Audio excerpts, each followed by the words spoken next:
Hello, guys, and welcome to the Inspirit Show, where we bring you the latest wisdom to build high-performing team and super organization. Today, on episode 2, we have Ina D'Souza, who is head of learning and organization development at Degustibus Hospitality.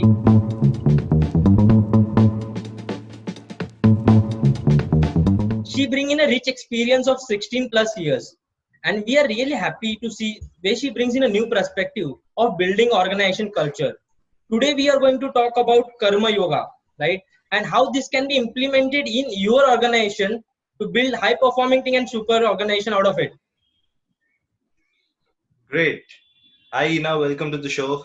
Hi Aniruddha, hi Vaibhav. Thank you. I yes. Right. So, Karma Yoga, that's what Vaibhav is talking about. And Yeah. you've been an ardent practitioner of Karma Yoga principles. Okay. So, I just want you to set us a premise of what this concept is all about and how can it be, really applicable to the current business scenario. Okay. So I'm glad you asked what it is about because it's a lot. So maybe this entire interview is going to be me explaining Karma Yoga because I'm so enthusiastic about it. But as you know, the first 6 chapters of the Bhagavad Gita itself talk only about Krishna explaining Karma Yoga to Arjun. And the basic premise is skill in action is like prayer. So this is our only hope. Like you and us, as our ordinary householder, common people who can't go on a mountain top and sit, this is our only hope for self-actualization to achieve it. Okay. And is through action. How do we do our action well, and how do we do it in the right way? So the emphasis of Karma Yoga is actually doing the right action and not caring about the fruit. So your attachment cannot be to the fruit, Mhm. neither should it be to inaction. So that is a very important part. And you accept your results with equanimity. Whatever comes, you accept it, success or failure. So that is the basic premise of Karma Yoga. And the problem here is that with companies, a lot of companies don't really focus on karma. They actually tend to focus on the result or the end fruit. And also another part which is a basic foundation of doing the right action is what is your priority. So we all of us have a level of a hierarchy rather of priorities, where the first priority is your duty towards self, Right. your second is your duty towards family. Then comes your duty towards work. Mhm. So that's actually number three, your duty towards work, and then your duty towards society. And if we look at our lives and the way our life is structured, around 80% of our lives is our duty towards work. And because of that, we are not able to focus on ourselves or our families or the community. And that in the end leads to a society that is full of very anxious people, restless people, depressed people, because somewhere we realize that we are not reaching our best levels or our levels of self actualization. And I don't want to sound very like philosophical here, and not in a practical purpose, but there are researches that are more and more pointing out to the fact that companies that focus on Karma Yoga in whichever way are actually making a lot more money and are more stable and have endured a lot more compared to their counterparts. And that is because they have saved a lot in terms of wrong hires. They've got the right people who are aligned with their value systems. They have saved a lot in terms of attrition, because people who are with them don't leave easily. A lot of inefficiencies that escape because employees don't care enough, or they don't have the mental health or motivation to work. So they are saving in so many different ways that it makes them far more stable than companies whose sole focus is on profitability and how to make the quick buck. So that in is the basis of Karma So, Yoga.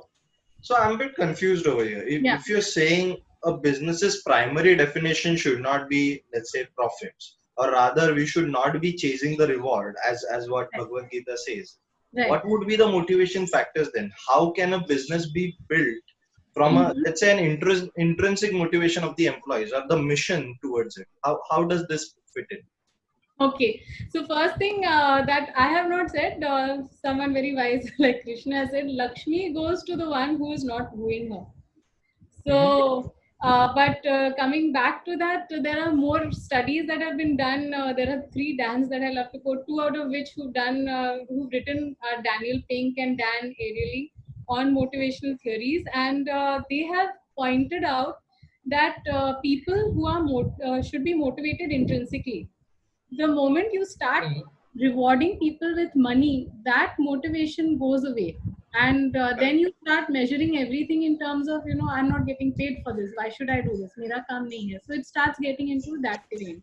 But it is Mhm. also tricky on how do you keep employees intrinsically motivated, and people are like, we've come here to earn money, we've left our Mhm. families and everything for that. So how do you work around that? So, on one side, we are using excessively money to reward people, to motivate people, the withdrawal of money as a threat to punish people. And money is also used to, measure success or a sense of achievement. Mhm. But if I bring in yoga here, Karma Yog, a very important concept is that you must do the best that you can do and to the best of your ability. Correct. So the rewards should be focused on the employees putting in their best to improve themselves. So you need to see how much better you are getting.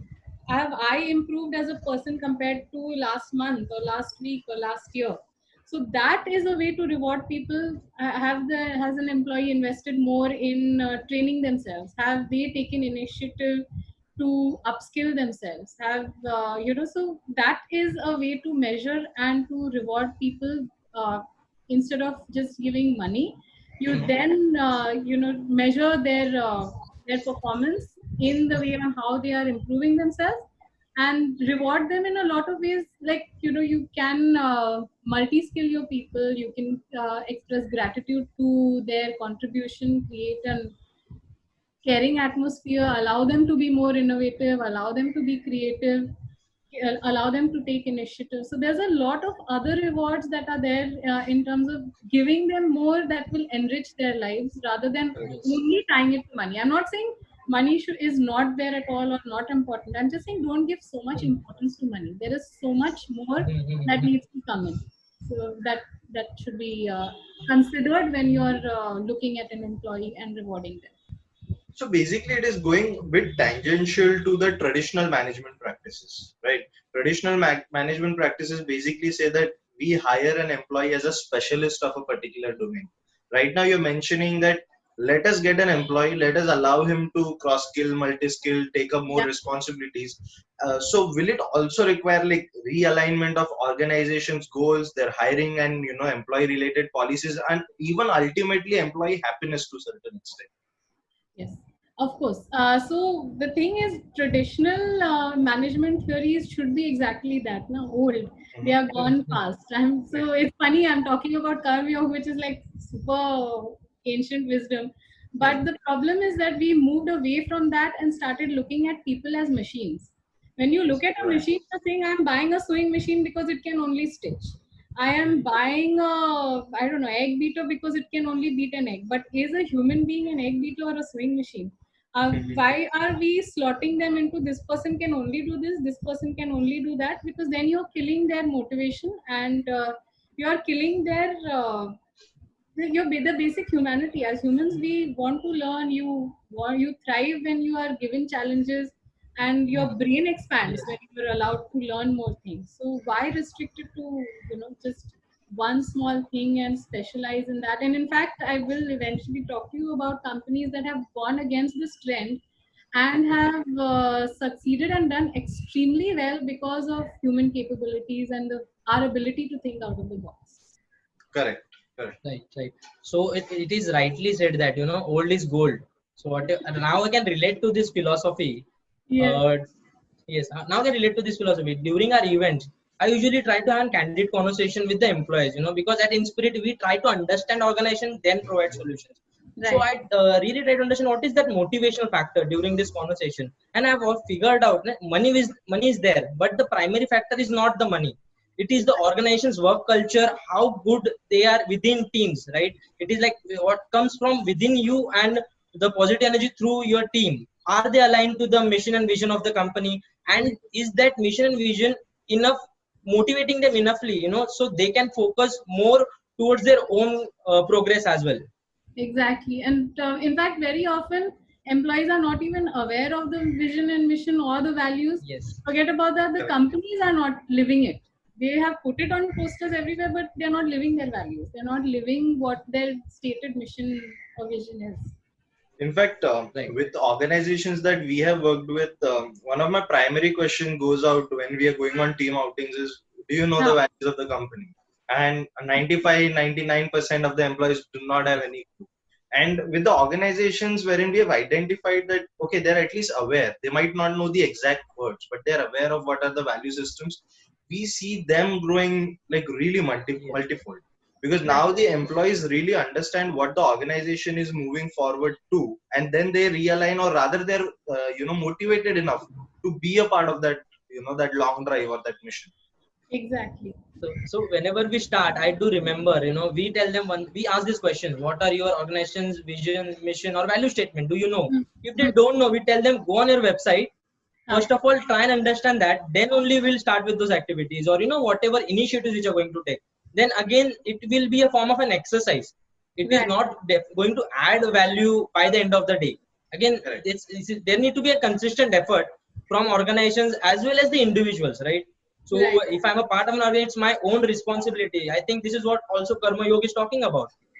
Organization should build an ecosystem Yes. wherein everybody is motivated. Now I am as an individual should take some responsibility, and follow this organization mission or a vision.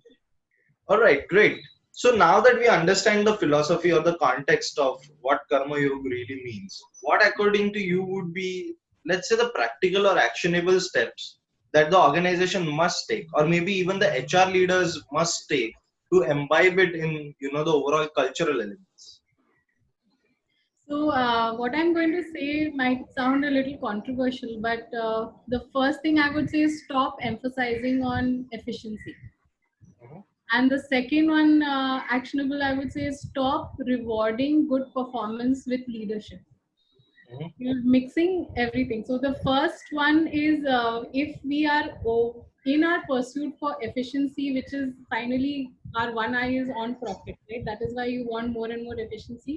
You are bringing people down to machines. So that is where Henry Ford or Taylor brought that in, because they felt that that's how productivity increases. But today the pandemic and the whole entire collapse has happened because of this very overemphasis on efficiency and the overemphasis of rewarding people who are extremely efficient as leaders. So first thing I would say is don't make that mistake. If correct. you are if you want to make it actionable, like Vaibhav mentioned earlier, is work on your values. Don't just only put it up there as a poster. Don't just only put it as a, or do you know it or not? It has to be lived. Those values have to be lived. That culture has to be lived, because, like I said, if yoga is about skill in action, what is your company there for? Why are you there as a company? Your primary purpose is not profit. Your primary purpose is to create something meaningful. Your primary purpose is, if you, a lot of companies say now we're starting up because we want to generate more employment, we want, but just generating that employment is not enough. Are you keeping your people healthy and happy? That Mhm, is your primary purpose, and that is when your profits are going to follow. And just to point out that these are things that are being done and are extremely successful. I would like to name a few companies that have done this, who bucked the trend and have actually said, let's do this, and have come about with great results. So the mhm, first one, I think everyone should. I don't know if you've heard the TED Talk by Hamdi Ulukaya. He's the founder of a yogurt company called Kobani, mhm. and his TED Talk is called the Anti CEO Playbook. Okay. It's a brilliant talk, and he's talking about, don't look at Excel sheets, don't look at spreadsheets, look at your people, look Mhm, at your product, and look at the community. And if you start positively impacting all of them, your company is going to do just great, because your people are seeing the impact that you're having on their lives, on the communities that they are coming from, and you are building something much bigger than just a product and money and a value for shareholders, and that sustains far longer. He had in fact bought a company that was on the verge of shutting down, and he's turned it around. Another one who did something like this is Host de Blok, who is the founder in Netherlands of a home nursing service called Butzorg. And again, these nurses were people who were super efficient, so called. Okay, they were measured with from the time they entered a patient's house to they had to clock in to the time they left. If a patient required some kind of assistance, one specialist was sent in. If they required something else, another specialist was sent in. There were people to manage all this, like like how we HR are also the central office people who are managing and looking after everything. So in a typical sense, this was very efficient, right? You're clocking in your time, you're clocking in how many visits a nurse should make in a day. Only specialists are sent in for certain things. You upsell your product. So all of this is what our typical companies are.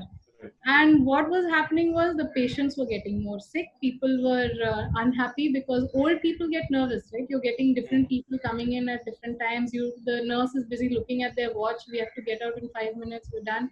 So customers were not happy. The nurses were getting stressed. They were not learning anything. They were feeling like machines. So they actually turned the entire concept around and said, we are going to make our patients more self-reliant. We are going to work as a team. We are going to upskill ourselves. And if we feel the need, we are going to ask for a specialist to come in. So the way they ran the company is counterintuitive. They are trying to make their patients healthier. They are trying to make them more self-reliant. And yet this has become such a successful model that now across the world, countries are trying to calling them in and trying to copy this model because they are becoming more and more popular. They are they're coming more and more in demand. So it seems counterintuitive, and yet it is working even better. A company that I worked with earlier also was similar. Like very very mechanical. You clock in the time you come in, you clock in the time you go out. Employees are measured only on the value they deliver for that day, for that month.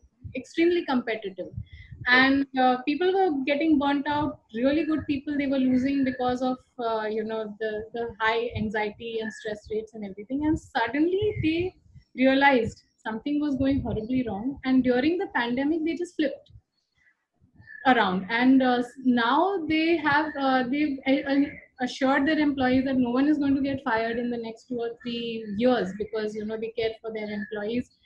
They have spent a bigger budget on employee welfare, sending out money for people to buy computers, monitors, desks, work from home. Every few weeks they have an office committee call just to check if people are okay, they need counseling, are they dealing with stuff. So instead of where other people are cutting costs and firing people, these people did the exact reverse. And these 4 months have seen the highest sales that they have had in the past 3 years. So it's not like I'm just talking something idealistic. Companies now are practicing and are realizing actually that even though it sounds counterintuitive, their teams are closer than before. People are reaching out to help each other more than before, and even customers are feeling the willingness of their sales people and their support people to reach out to them and help them. It makes a difference. So it's basically like saying organizations are now becoming human centric. They want to get the human element right. In fact, Yeah. yeah, sorry. In fact, I believe attaching the word resource to human is also a bad way to represent it. Exactly. Now we are looking at humans like they are some sort of a machinery, as you said, or maybe some sort of a raw material to produce profits for us. Rather, Yeah. it should be the other way around. It should be like it's by the people and for the people in a way. Also, I think consumers are becoming more and more conscious. Right. If we see now, more consumers are looking at the other products properly sourced, ethically sourced. Is the Correct. company's manufacturing centers proper and ethical? How is it harmful to the environment? Is it harmful to animals? Is it cruelty free? So even as consumers, people are getting more conscious about this. And Nike's ad, for example, I'm sure all of you have seen it right now, and you've seen that it's gone viral. It's a really good ad. And yet, at the back of everyone's mind is, but despite this ad, are their products being ethically sourced and manufactured? Are Mhm. they still, making use of third world countries and trying to get cheap labor to get that product? So while it's a great ad, they're still going to have these questions for a Pepsi, for a Nike, and all of these. That the ads are good, but are their products good? Are they ethical? Correct. So that is something people are looking beyond now, which Mhm. to be. Now, We can. being a business leader ourselves, I and Vaibhav both run a company, and while Right. we would really like to, agree on all this, we would really like to even implement. I don't know where the starting point is. How we should really begin adapting these practices. I'm pretty sure you mean to say it's a long run. It's not like from tomorrow onwards change is going to happen immediately. But Yeah. how do we start? What are the, or maybe like two or three broad steps that we must take immediately? Okay. So let me start. Atha Yoga Anushasana, which Uh-huh. means now is the right time. Of course, Okay. that is to study yoga, but for us also, the day you have decided that you want to do something, that is the right time. That is the auspicious time to start it because the student is ready. Right. So, and in that sense, I think companies also need to be very careful with their Mhm. starting point for an employee as well. Mhm. Every employee who joins the company, our recruitment process, our succession planning, our talent management needs to be very, very thoughtful. You have to treat it just as a guru would look to find the perfect disciples. You Mhm. don't just pick anyone who's walking around on the road saying, "Acha, you know reading, you know writing, you can walk, you can talk, haath pair hai, come and work." Uh, Because everyone understands that the people who are coming in are going to permanently impact you, whether they are there for 2 days or 2 weeks, and you are going to have a permanent impact on them. mhm. And that needs to be something very careful. Your recruitment has to be very careful in alignment with your values, with where you see the company growing, no matter what position the person is joining at. That is something, but that is also still long term. You have to make a strong, robust recruitment system. But the one thing I would say is immediately is let go of fear. Fear Let go to fear. delegate. Okay. Let go of your fear to delegate. Let go of your fear of letting go of your control, because that's where I feel most managers fear, that letting go of the control or trusting employees, letting them be more flexible, is going to get run the company down into the ground. You're like, "Arey nahi, usko chhod diya. If I'm not there to show the stick or the danda, how are they going to work? They will Right. just you know uh, slack off or something like so." That trust has to be there in your employees, and stop trying to outsource your responsibilities. Mhm. So a company like an Inspirit can come in to coach and to help, but they should not be the replacement for a manager. Correct. The manager needs Yes. to know the people, the manager needs to know where who needs to be developed, and Mhm. then uh, Yes. someone externally can come and help them to develop those skills to do it. Yes. Right? Correct. Otherwise, if you just come in and say like you'll, someone comes and tells you do an activity, and now from tomorrow our employees should understand self-initiative, and they should understand team building and team spirit. You can't do it in a day. Right. The Yes. manager is interacting with people day in and day out, so the manager needs to be the one who understands and works on it consistently and uses you to help them do that.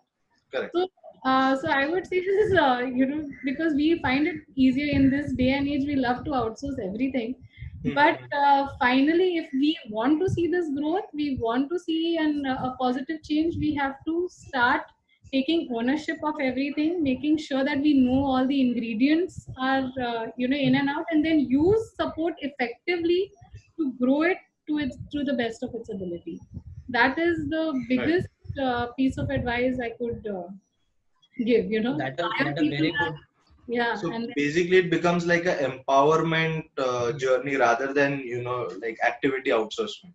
it has to be every activity done has to be with the end purpose of helping someone grow. Is Correct. this person going to get better today than what Mhm. they were? Then you do that activity. Otherwise, okay, sometimes you can do something just for fun and to Mhm. lighten it up, but that shouldn't be the norm.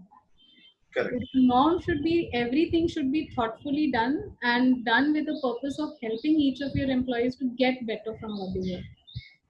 Right. Right. Yes. So yes, there are two things, very good points. Rather than looking at resources as add-on resource, we should look at it in a way like value-added resource, right? Yeah. And the one thing which you said, "Kal kare so aaj kare so ab," Yeah. start from today itself. So Yeah. let's break this ice, and I have a quick rapid fire for you, okay? Okay. And I'm going to start with looking at those books. One book, one book which you wanna recommend everyone should read. Recommend everyone should read. Should be That, fast. okay, my all-time favorite book is Hitchhiker's Guide to the Galaxy. It is, yeah, I mean, my husband and I bonded on that also. I think that was our icebreaker.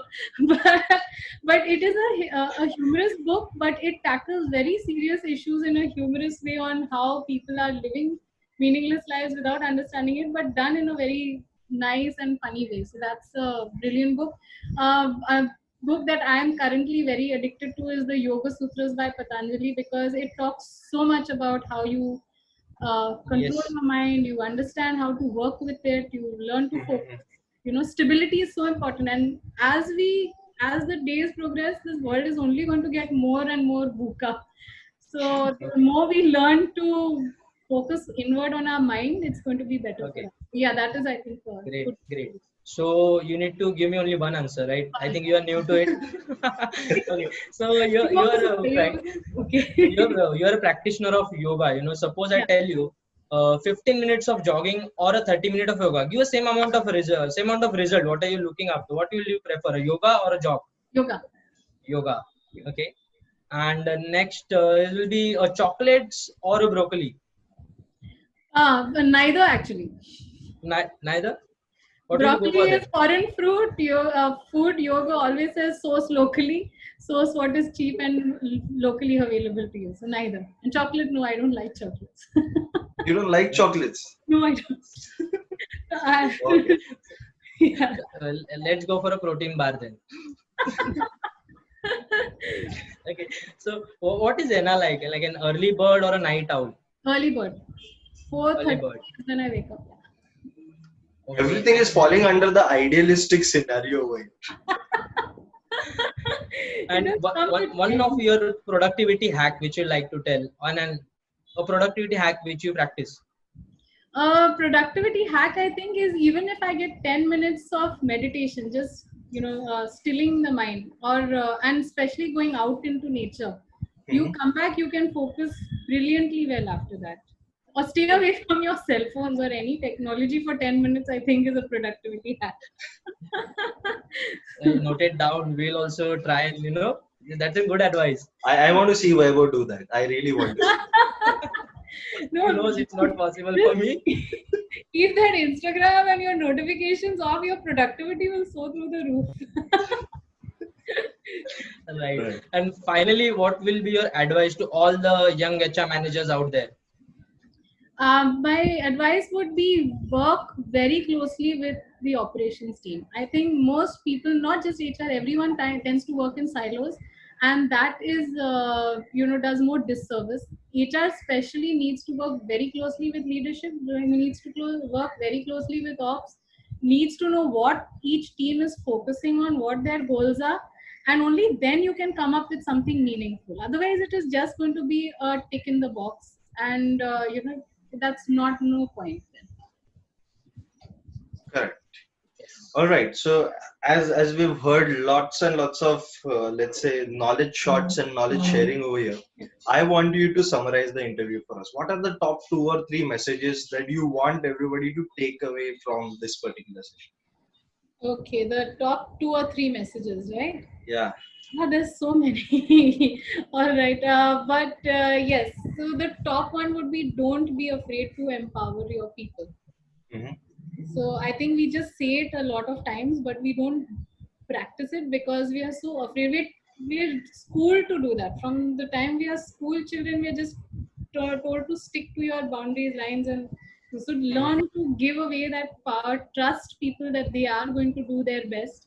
Hmm. And in that vein, don't be afraid to also filter out people who don't fit into your value system, because yoga should not be mistaken with being over lenient. it is all about supporting and coaching people, but it is not about tolerating inaction or no zero performance. Correct. So for that, firstly, you have to build your strong values. What does the company stand for? What do you stand for? See that alignment, and then don't be afraid to filter out people who don't fit into it. And if your value system is strong, believe me, you are going to attract the right kind of people who will take the company far. Okay. And the third thing would be, be fair to people. Don't, in this whole process of cost cutting, in this whole process of survival, don't don't forget to be fair to people. And in that sense, I think even Amul has been a lot in the news of late because they consistently stayed fair to their vendors. They did not try to, hard bargain and press them for cheaper prices, and because of that they have also now outperformed their own expectations, and during the pandemic they have seen more growth than in regular times. So if you start caring Mhm. and let go of fear, I think that is when you will be able to do your right duties. focus Correct. focus on focus on your purpose. Don't focus on the money. That, like I said, Lakshmi will come to you. You focus on what you're supposed to do. Right. Yeah.